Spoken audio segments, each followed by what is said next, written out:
Дарагія сябры, у гэты вечар, калі на небе загараецца бэтлеемская зорка, яе святло даходзіць да нашых сэрцаў, як жа хочацца мне, усім людзям добрай волі, сказаць свае словы віншавання.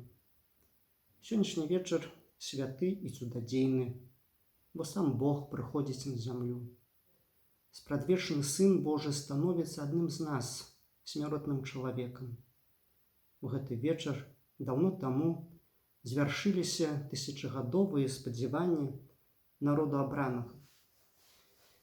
Як жа хочацца мне пажадаць, каб і мары кожнага з нас ажыццявіліся.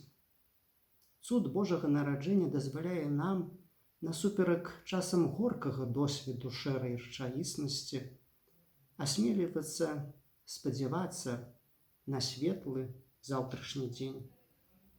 Христос прыходзіць у гэты свет з адной мэтай – усталяваць Божае валадарства, валадарства праўды і супакою. Дзіўным быў яго прыход у гэты свет. Нарадзіўся у правінцыйным Бэтлееме, недзе на ўскрайках Рымскай імперыі.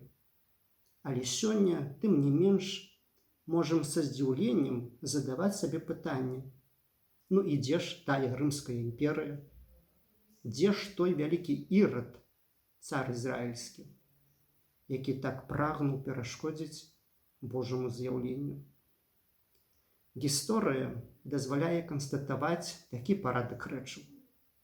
Кожнай імперыі наканавана спазнаць зруйнаванне.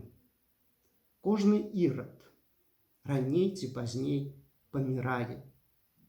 І такім прадназначаны быць сцёртым з памяці нашчадкаў.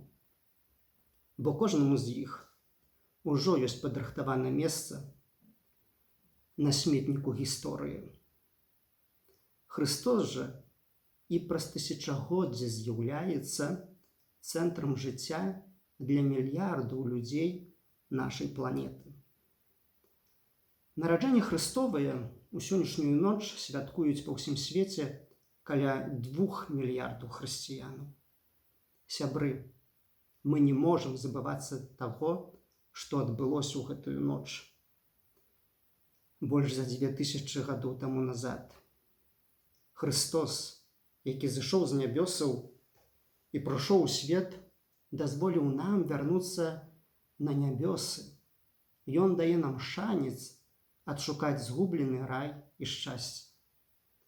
А таму зычу кожнаму з нас, каб у нашым жыцці мара станавілася мэтай, да якой мы пойдзем так, як у свой час да яе ішлі, кіруючыся святлом зоркі, і пастухі, і мудрацы.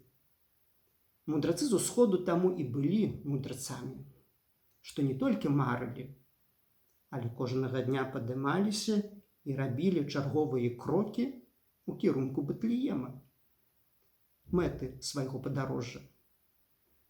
Яны ішлі нават тады, калі іншыя спыняліся і не ішлі ўжо далей. Яны не пераставалі ісці нават тады, калі некаторыя разварочваліся і ішлі ў адваротным кірунку.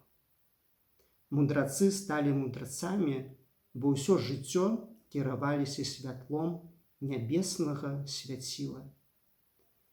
Евангеліе пераконвае нас, перад Богам усе роўныя.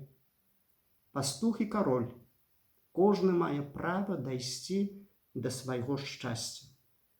Пастухі з Бэтлеема перамаглі свой страх і таксама прыйшлі пакланіцца Ісусу. Як жа часам нам наш страх перашкаджае зрабіць крок у кірунку нашага шчасця. Мы, хрысціяне, ганарымся, што Бог даў нам веру.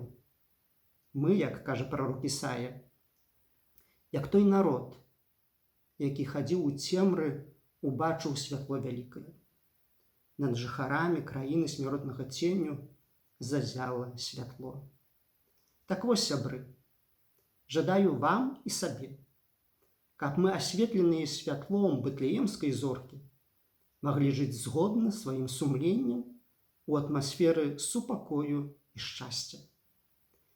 Жадаю, каб мы жылі ў такой краіне, дзе законы, якія прымае чалавек, не прыводзілі да канфрантацыі з сумленнем тых, хто спрабуе іх выканаць. Жадаю, каб дзіця Ісус благословляў усю нашу краіну і ўвесь народ. Каб дзяржава наша служыла кожнаму чалавеку, бо кожны чалавек, дзякуючы Христоваму ўцелаўленню, мае годнасць Божага дзіцяці і заслугоўвае на павагу, на свае правы. Няхай Божае святло вядзе ўсіх нас да нябеснай айчыны, а ў гэтым свеце няхай сам Христос, які ёсць сярод нас, паспрыяе таму, каб сёння мы маглі жыць у шчасці і супакоі у нашай краіне, незалежнай Беларусі. Христос нарадзіўся. Славім Яго. Са святам, сябры!